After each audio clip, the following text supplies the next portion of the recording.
gelaran pameran Gaikindo Indonesia International Auto Show 2016. Dan pemirsa, kali ini di belakang saya sudah ada mobil yang betul-betul memiliki konsep inovatif dan tentunya menarik perhatian saya nih. Namun sebelum saya berbicara lebih banyak lagi soal mobil ini, saya juga ingin berbicara langsung dengan manajer PR. Ini ada Bapak Ruli. Halo, selamat sore Bapak. Selamat sore. Pak Ruli, bisa dijelaskan mungkin dari konsep inovatif dari mobil ini sebetulnya seperti apa sih Pak? Ya, ini mobil konsep yang ada di belakang adalah salah satu dari 3 kendaraan konsep yang kita bawa dari Jepang. Yang pertama di depan tadi ada namanya Toyota CSR, kemudian yang kedua ada Mirai. Mirai adalah mobil hidrogen yang sudah diproduksi massa dan sudah dipasarkan di Jepang, Eropa, dan Amerika. Dan yang ada di belakang kita adalah the next Mirai atau mobil hidrogen selanjutnya, pengembangan dari Mirai. Mungkin kalau boleh saya sedikit jelaskan adalah bahwa mobil hidrogen ini merupakan sebuah kendaraan yang menggunakan bahan bakar renewable. Jadi tidak menggunakan bahan bakar fossil fuel.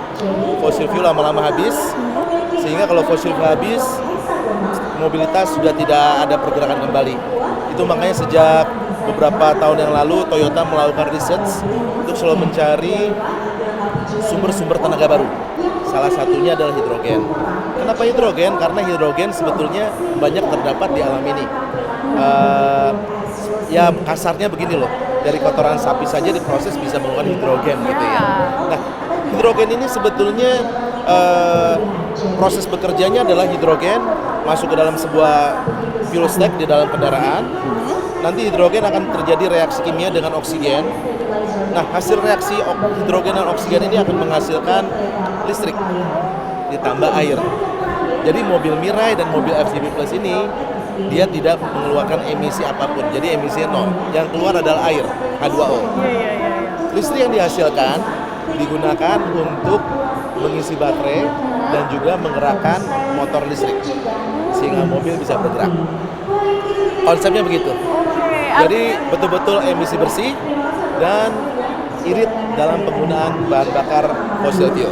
Artinya memang mobil ini selain ramah lingkungan juga bisa berfungsi sebagai power bank begitu ya Pak ya, untuk bisa menyalurkan listrik ke kendaraan sejenisnya gitu ya Pak ya?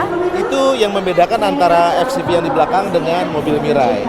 Kalau mobil Mirai, listrik yang dihasilkan dari reaksi hidrogen dan oksigen itu dipakai untuk menggerakkan roda dan ditaruh di dalam baterai. Jadi mobilnya dipakai untuk diri sendiri isi listriknya. Tapi mobil FCV Plus itu berbeda. Listrik yang dihasilkan selain dipakai untuk mobilnya itu sendiri, tetapi bisa di-sharing ke mobil-mobil listrik lainnya.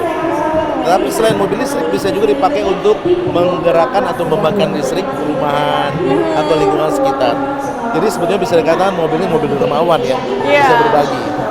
Wow, saya makin penasaran nih Pak untuk berbicara lebih lanjut lagi soal mobil ini. Namun pemirsa jangan kemana-mana karena usai jeda berikut ini tentunya masih akan terus mengabarkan informasi seputar pembudidaya yang memang bisa mengembangkan percontohan budidaya kambing.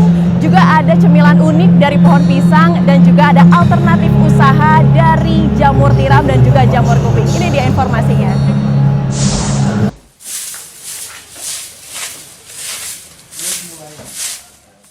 Kawasan yang ada di Dusun Gunung Butak, Patuk Gunung Kidul, daerah istimewa Yogyakarta ini bukan sekadar peternakan kambing biasa.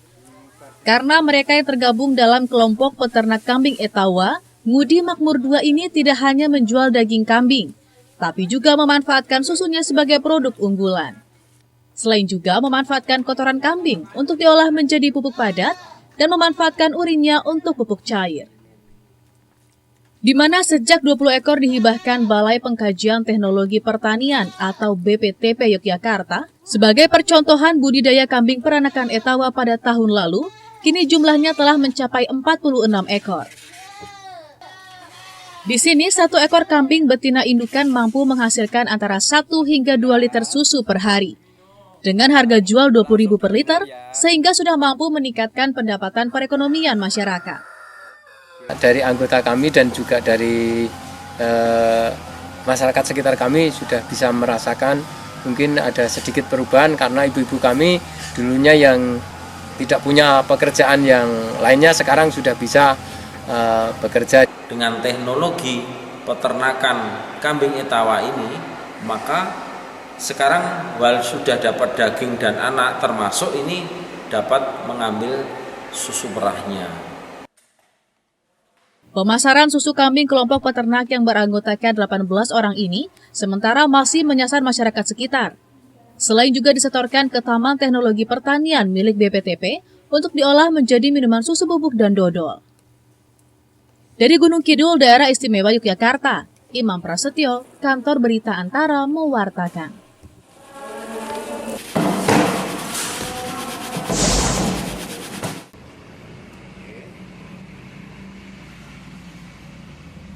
Dengan dibantu 2 orang pekerjanya, budidaya jamur jenis tiram dan kuping yang dilakukan Muhammad Imron, warga Kelurahan Maron, Kecamatan Kedu, Kabupaten Temanggung, mempunyai prospek bagus.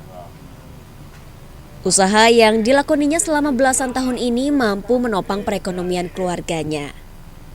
Memanfaatkan ruangan kosong di rumahnya, bapak 3 anak ini membudidayakan jamur dengan menggunakan media murah, yakni memanfaatkan limbah gergaji kayu. Berbagai proses sterilisasi dilakukan, mulai dari menyiapkan media tanam hingga proses pembibitan untuk menjaga kualitas jamur tetap baik dan menjauhkannya dari hama penyakit.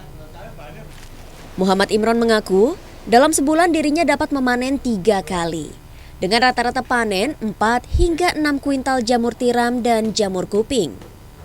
Harga per kilo jamur mencapai 8 hingga Rp10.000 untuk jamur basah. Kalau kondisi normal, saya adik kata ini sudah tercukupi semuanya. Standar saya tuh minimal tuh harus 1 bulan sekitar untuk tiram itu 2-3 kintal, ya. Kuping juga sama. Selain dijual di pasar lokal Kabupaten Temanggung, jamur tersebut juga dipasarkan ke beberapa daerah di Jawa Tengah, seperti Magelang, Pekalongan, Yogyakarta, Purwokerto, dan Pulau Bali.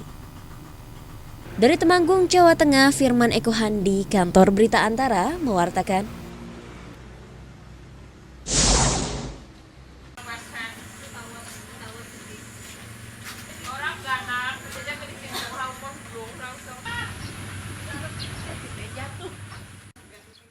Jantung pisang tidak hanya bisa di sayur saja.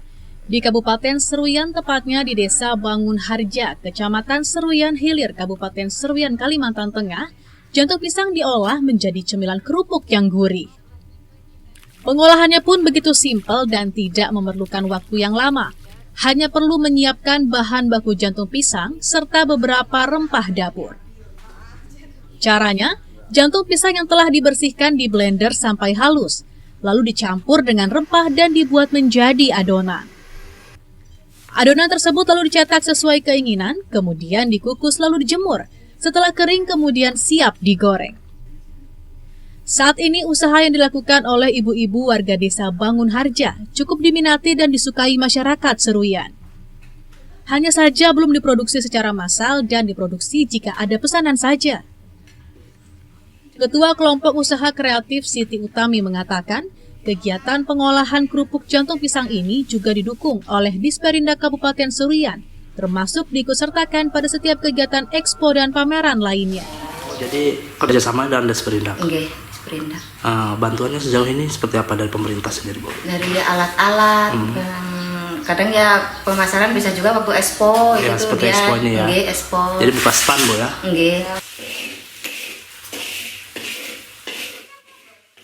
Selain olahan kerupuk dari bahan jantung pisang asal Desa Bangun Harja, masih banyak lagi dihasilkan makanan dari tanaman pisang.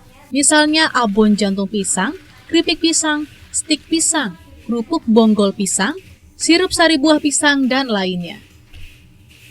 Dari Kabupaten Seruyan, Kalimantan Tengah, Redianto Tumon, Kantor Berita Antara mewartakan. Pemirsa, usai jeda berikut ini saya masih akan kembali menemani Anda tentunya dengan serangkaian informasi mengenai produk inovatif yang diaplikasikan ke dalam kendaraan dan juga produk dalam negeri yang berada di dalam produk otomotif. Jangan kemana-mana.